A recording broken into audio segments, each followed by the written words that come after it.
Today, I have another tale to share with you, a continuation of the captivating story of Isis and Osiris.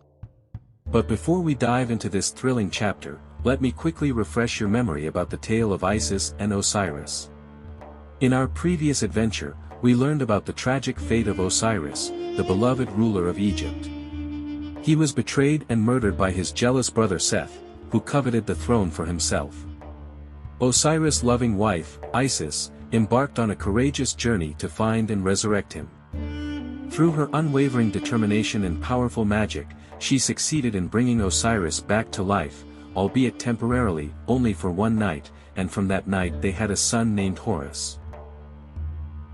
After Osiris died, the Ennead of Heliopolis gathered to choose a new ruler among the gods. They believed that Horus, Osiris' son, should be the next king. However, Horus was young and inexperienced, which made the Ennead unsure about their decision. To make things more complicated, Seth, Osiris' brother and the god of chaos, also wanted to be the ruler. This made the Ennead realize that picking the rightful king wouldn't be easy. The Ennead was leaning towards giving the throne to Horus, while Ra favored Seth. To settle the dispute, they called upon the god Banagem, who unfortunately declined the responsibility, claiming incompetence. Instead, Banagem recommended seeking the wisdom of the ancient goddess Neith, who had been present since before Egyptian history began. After a few weeks, Neith responded with a clear decision: Horus should be the king. This decision seemed to anger Ra, who argued that Horus was too young and inexperienced to take on such a significant role. Seth, on the other hand, felt entitled to the throne as Osiris' brother.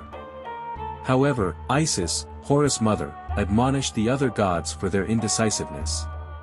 Isis argued that it was unthinkable for Seth, who had played a role in Osiris' death, to inherit the throne. This was a compelling argument against Seth's claim. Ra, however, was not yet ready to give in. He objected, stating that Isis' opinion was biased and that a fair trial was necessary. According to Ra, the trial should be held on an island in the middle of the Nile to ensure a neutral environment where the jury could make an unbiased decision. All the gods went to the island, and Isis cunningly bribed the ferryman to join them in disguise. She transformed into a beautiful young girl and captivated the attention of Seth, the god of chaos. Isis shared a tale of her past, revealing her marriage to a wealthy man and their son. Tragically, the husband passed away, leaving their son as the caretaker of the cattle.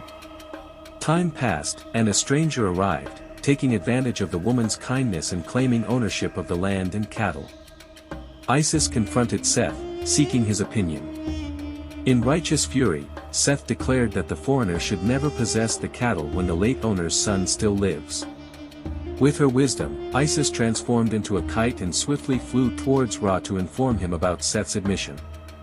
Ra didn't want to give Horus the throne, but he had no choice. He suggested that Horus and Seth should decide the outcome of the trials themselves. They would compete in different challenges, and the winner would be declared the king of all the gods in Egypt.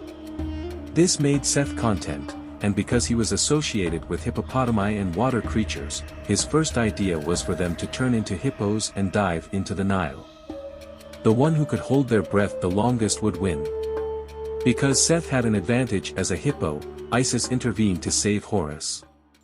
She made a copper harpoon and speared Seth while he was underwater, making him come up to the surface. This cancelled the trial, and Horus and Seth continued to compete in other challenges to determine who should be the ruler. Seth wasn't happy with Isis' interference, so he angrily gouged out Horus' eyes. But Isis was able to heal his eyes using milk. The Ennead and Ra saw Seth's actions as unfair, and Ra was finally ready to make a decision that favored Horus.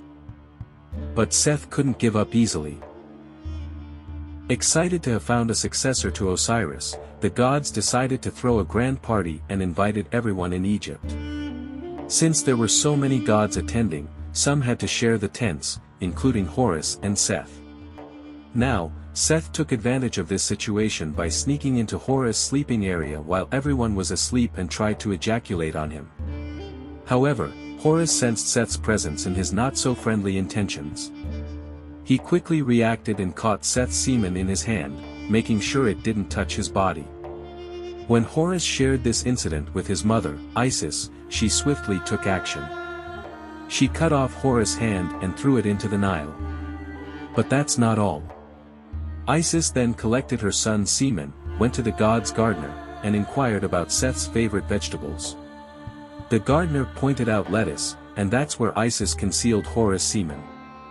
Now comes the interesting part.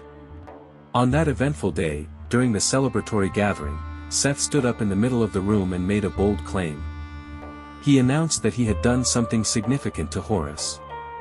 Seth believed this would prove he was more deserving of the throne. However, things didn't go as Seth expected.